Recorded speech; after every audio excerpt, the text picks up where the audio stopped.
the big boats out on the lake. We always talk about you got to turn that rudder so you steer the ship, right? Turns out on that rudder, there's actually an advanced deployment device called a trim tab. And what you do is you deploy the trim tab first. It creates low pressure, so it's easier to turn the rudder. I am the trim tab.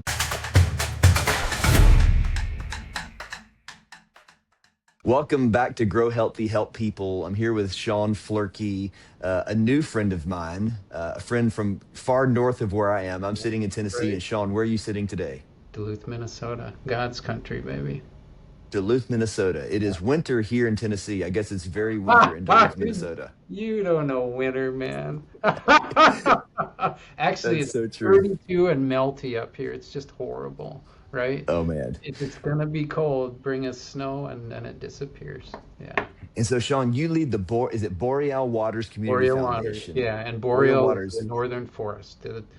It describes where we are and kind of the interconnection of a boreal system is what a community foundation should be. So it fits us Love just it. And as you're explaining to me, you're not just there in one city. Tell me more about the reach of the Community Foundation. right. So we're 12 counties in 2 states and 7 tribal nations within. 5 counties in northwest Wisconsin, 7 counties in northeast Minnesota. So our breadth and diversity is stunning. Yeah. That's awesome. From That's rural incredible. to urban to yeah, all the stuff. When I hear the words community foundation, I have lots of all positive emotions and thoughts, but Yeah, a vast array of different purposes. Community right, foundations are sometimes somewhere where local people will just stick their money and park it for, donate it this year so they get the tax benefits this year, right, but not with the big purpose to happen anytime soon. Sometimes they're building endowments. Sometimes they're saying, let's get millions of dollars and give off a little bit here or there.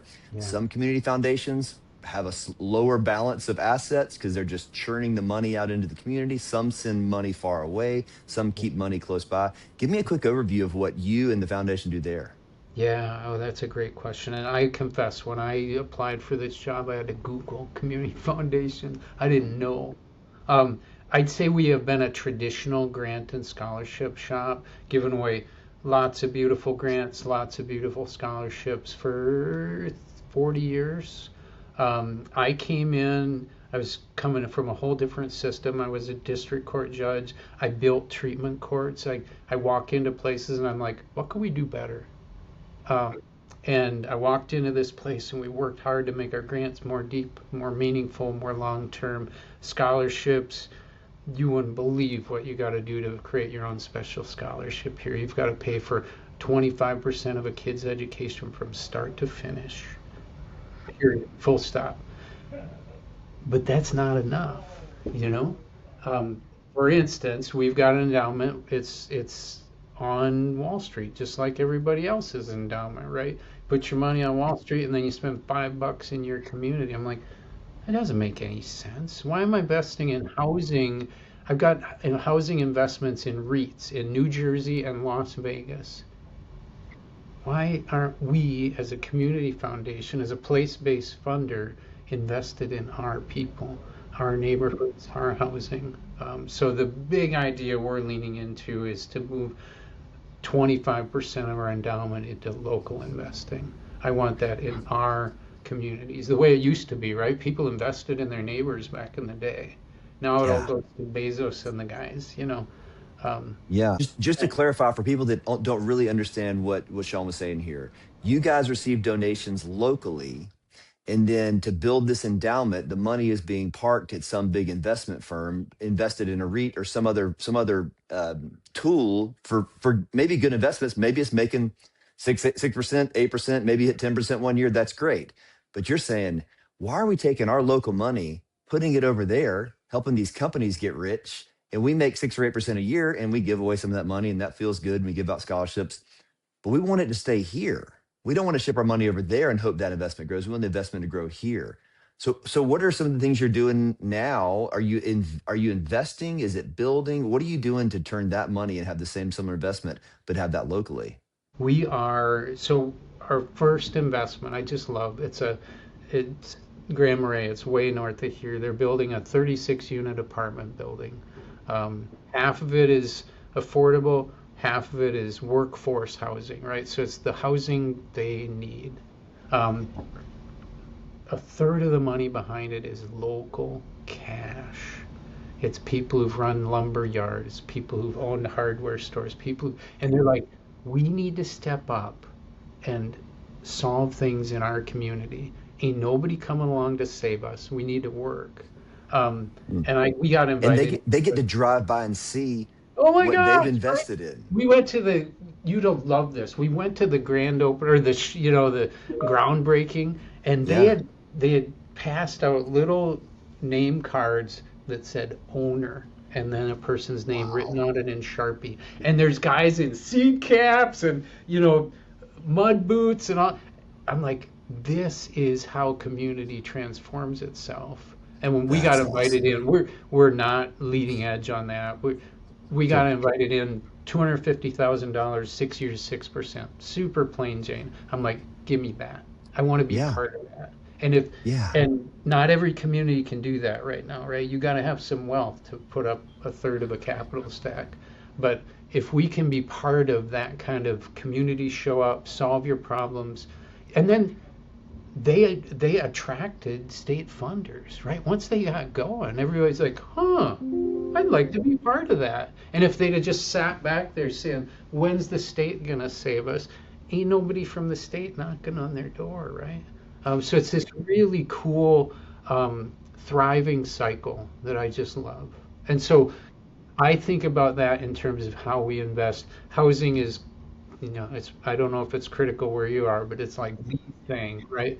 Um, and if I can invest at a way that gets my 6 or 7 or 8, turns out developers can build stuff because everybody else wants 12, 13, 14. Hmm. If I get 6 and build housing, I'm a genius, right? Yeah. And you're even if you could have made 2 points higher in some other investment or 4 points higher, you're like, no, six is a fair investment, fair return. I'm making an investment here in my community. So the phrase that's coming to mind is something like doing well while doing good. I mean, you're doing well in your investment and you're doing something good. And like, there's people that are working in stores and shops and teaching your kids and involved in your community that are going to live in that apartment that the community foundation has invested in, and they're going to be able to afford life Right? because of that investment. Right? I love it. Right? And I've So said to cool. my board, like, okay, let's say this thing goes bust, this deal doesn't work. There's no way it's not going to work because the locals own it, right? They're going to make it happen. Even if it went bankrupt, I've still built 36 units of housing. Those houses remain. Whereas if Enron, WorldCom, whatever goes belly up, You money's get gone. nothing. Nothing. Yeah. I'm like, give me that. They're like, well, that's risky. I'm like, that's solid. It's super Yeah. solid. So And is I this your think, first? Go ahead. no, go ahead. Is this your first step in moving some investment local, or have you Yeah, done this over time? this is our first step. We're kind of building it as we fly, which you know me now for a little bit and not surprising, right? Let's I do love something. it. Let's do something. And then I think what I want to do is I want to argue to every community foundation in the country, you should be doing this. And then I'm going to, we got a university up the hill, a private college. They've got 110 million on with Bezos and the boys. I'm like, why don't you invest some of that here? Or I've got a business over here. They've got cash on hand. Why don't you invest in our neighborhoods? And maybe we can actually change kind of how people think about investing and saving and building wealth and even retirement kind of stuff, right? All my retirement money is out there. Why isn't so I'm thinking about creating paths and flow that can change the way we do business and maybe change the way communities think about how you can invest and how you can have kind of that mutual thriving. That's That's so interesting because right now I could go buy some stocks or put money in a mutual fund. The vehicle is easy to do that. The vehicle is hard to go figure out how to invest a couple $100,000 in an apartment complex that somebody did invest. So even if you could set up the mechanisms, so my Buckminster Fuller was a guy, a futurist. He's the guy who said, "Don't change the system, make a better one so people come." Right? On his tombstone, it says, "Call me Trim Tab." Trim Tab. The big boats out on the lake. We always talk about you got to turn that rudder so you steer the ship, right? Turns out on that rudder, there's actually an advanced deployment device called a trim tab. And what you do is you deploy the trim tab first. It creates low pressure, so it's easier to turn the rudder.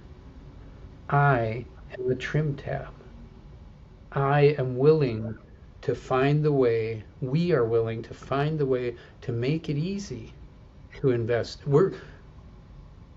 My piece of the money is just the front edge. The real rudder is reconvening institutions like mine and others to think about how do we invest in our brothers and sisters here.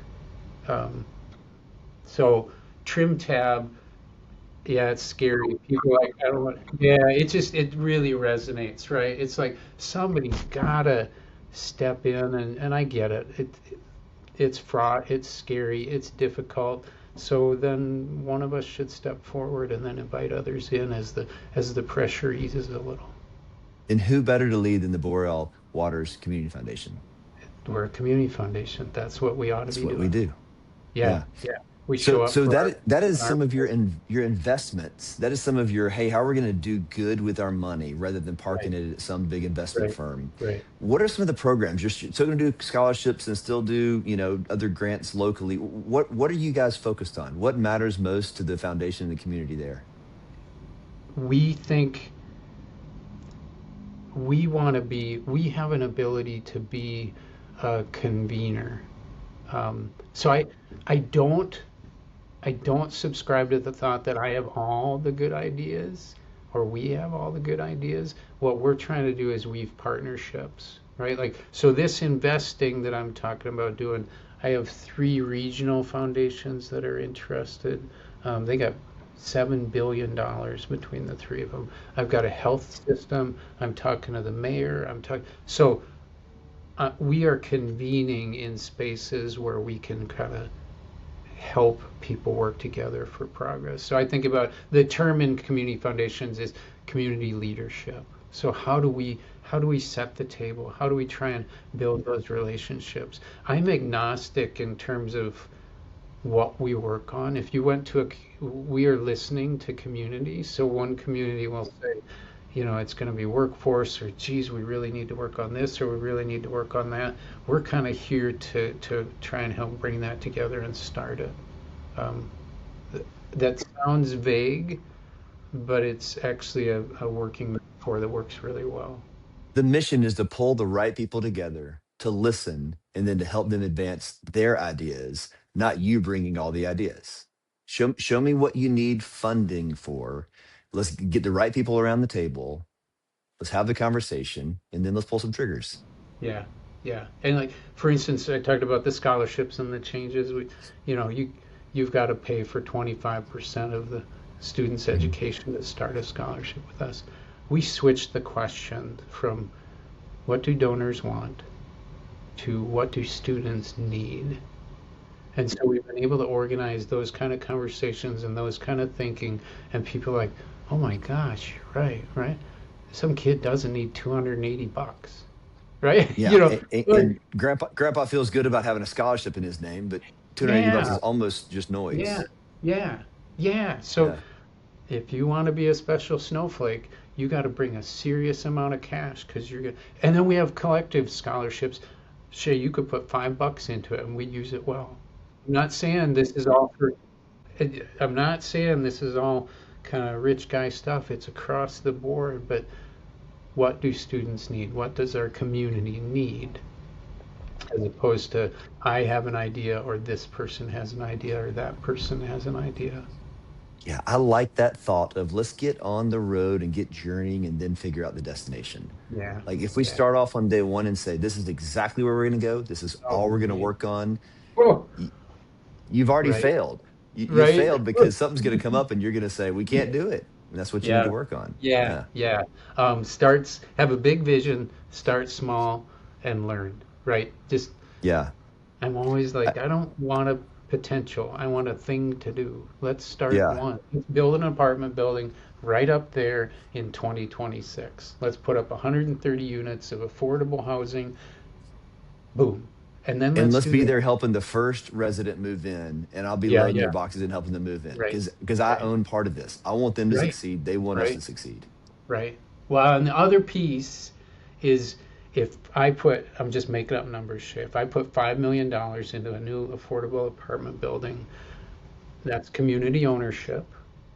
Could I then take that $5 million and invite community members to buy pieces of that? Like I'm talking like $250 minimum buy, where you could put a little bit of money in to owning a little bit of a actual building in downtown Duluth, right? Typically, nobody owns unless they're an accredited investor. They're worth millions. They're blah blah blah. What if we could open that up, kind of like crowdfunding, but reverse it, where you'd syndicate out to community and we can change ownership structure, right? You and I have to keep talking because that sounds like too much fun to not be a part of. Oh, That's really cool. it's so cool. I wish I Yeah. were smarter, right? I keep having to pull in smart people to help me deal with all the plumbing and Yeah. wiring on this stuff because there's a lot of plumbing and wiring that's got to be done to Yeah. make that work, right? Sure. So we've heard a bit about the organization you work with, the vision, the mission there. Tell me more about you. Are you from the great Northland? Are you born and raised there and life has always been there?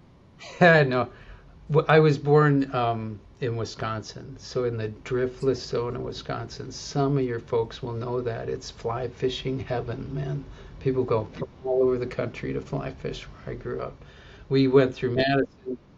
It's the it's the southwest corner. Kind of think Mississippi River and these hills and driftless means the glaciers didn't flatten it, so it's the hill country. Um, we went to Madison, Minneapolis for law school, wound up in Duluth in 96 or 97, and I just love it. I even love our problems. Yeah.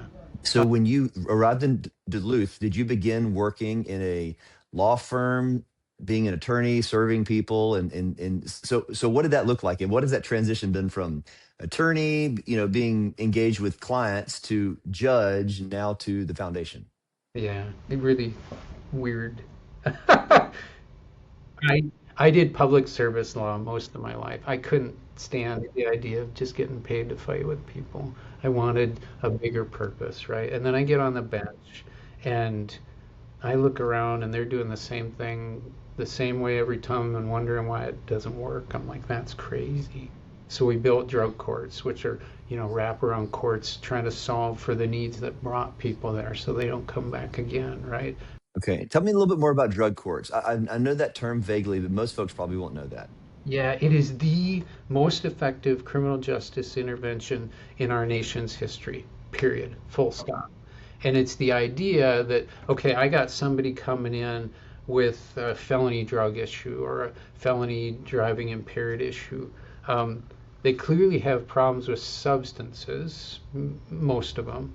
But you dig a little bit deeper, and there's often a lot of underlying stuff, right? It can be domestic violence, it can be childhood trauma, it can be mental health, it can be loss of a job. Back in the day, they'd yell at them or throw them in jail and say, well, this is going to fix you.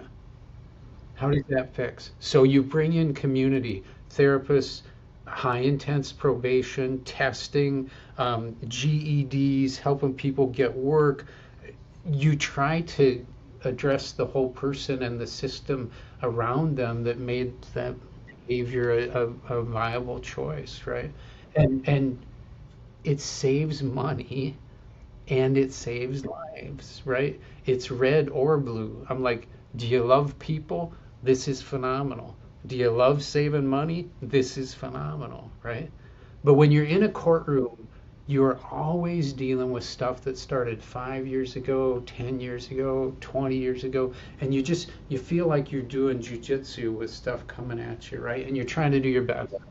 Um, I always wanted to move upstream.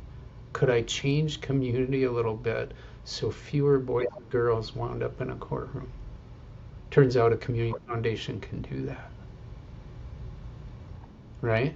So I retired from the best job in the world, they say, to try to spend some time upstream building community in a way that people are safer, grow up stronger, grow up with homes and heat and food and um, I'm trying to make it so there are fewer judges needed in 20 years.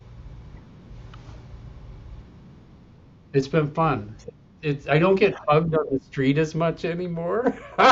You know, you, I live fully in, right? So clients just knew me, right? And I would regularly have people hug me, and now I'm more high level, so nobody's hugging me, but maybe that's a good thing. How neat. So tell me about a little bit about your family. Big family, small family. Are they on this journey with you? Are they not so much on the journey with you? I got 5 kids, 31 down to 22, and they've been on the journey all the way. Um, and I don't want to speak for them, but I think they're really proud of what I'm doing now too. When we talk about the actual potential to change our community, full stop. Um, that's kind of a cool thing. And my kids are old enough, smart enough, all the things to see. They're trying to buy houses too, and they can't because it's so incredibly unaffordable. They're like, Dad, I like where you guys are moving. So that's been cool. Um, it, it, yeah. It's neat to have adult kids too. But you got I kids? love it. I'm on the early side of that. So yeah, I'm Yeah. excited about the days ahead. Yeah. And yes, I've got 4 kids, teenagers, and a 7-year old. So I'm right there with you. And I know the feeling of being case management. When you were talking about the drug courts, I thought that feels like a great case management approach rather than a judge saying, you owe this amount of money or you got to go serve that many days. Like those are the two things you could hand out typically. But a case manager is saying, hey, I'm going to come alongside you. What do you need? How can I get you out of the situation? We adopted our youngest through foster care in the last year. So we've gotten to walk a bit of that journey. And man, I have so much admiration and respect for great judges. And I feel like the judges were the strongest advocate for our now daughter through the whole process. I look back and man, anyways, really encouraging to hear your story from the law practice, serving people, to judge, now to leading the community foundation. So, what's next? As you look at the next 3 to 5 years, what are the big hills you want to lead your team at the community foundation to climb? Yeah. So in the next 3 or 4 years, I want to build 2 or 3 buildings. I want to build maybe 500 units of housing, um, and prove it up, right? The problem with being a trim tab is everybody says you're crazy, it ain't gonna work. You got to prove it up. So I want to prove the concept and create I have a fantastic team. I have 59 applicants for a current posting. Um, I want to build a system where this can carry on. It doesn't have to all be my energy and me, right? Um, and then I'm going to transition and I'm going to go around the country arguing to community foundations why they should do this. And I'm going to create a roadmap of documents and story and business model and case scenarios saying it's easier than you think. And here's some tools, right? It's one thing to yell at people telling them they're doing it wrong. But if you kind of build the whole package, it's easier for them to jump in. They can understand that, they can see the history, the success you've had there locally, and you can say, guys, don't be afraid, you can do this. If I can do it, anybody can do it, right? Yeah, and it's being that trim tab, right, where I can be out front and I can say it's not that scary in here, and here are lots of people who can help you do it. I really aim to transform a bit of our capitalist system. I really do. Because the money's there, and the desire is probably there. The knowledge of how to do it is not there. I can stick money in some investment firm. I don't know how to do something locally. I don't invest a single penny near me. I invest a lot of time, a lot of emotion through church, through community organizations, through serving in different capacities, but I don't know how to invest money locally. Yep, I want to make those paths. Yeah, I my the guy who runs our finances. I've known him since we were four. He's one of my best friends. Right, I'm explaining this to him a couple of years ago. We're having lunch and I'm explaining what we're doing, and he stops and he literally reaches into his back pocket and hands me his wallet, and he says, "I will do that with you." You're doing a good thing there, my friend. Yeah, I'm excited to see you on the journey, and thank you for taking time, Shaun, today to record this for others to hear a bit of your story. My company, Accordis, we come alongside organizations like you guys and organizations across the country or across the world, really, that are saying we've got this great mission. We know what we want to do. We just need somebody to help us with the back office work to get there. So, Shaun, thanks for your time today. If anybody out there needs Accordis, I'll put my contact information at the end of this. And Shaun, I'll put your website there also. So if anyone wants to reach out to Shaun and saying, I heard you on the podcast, I want to know more about how to do that, I'm sure Shaun will welcome that conversation. So good talking with you, Shaun. Have a great day.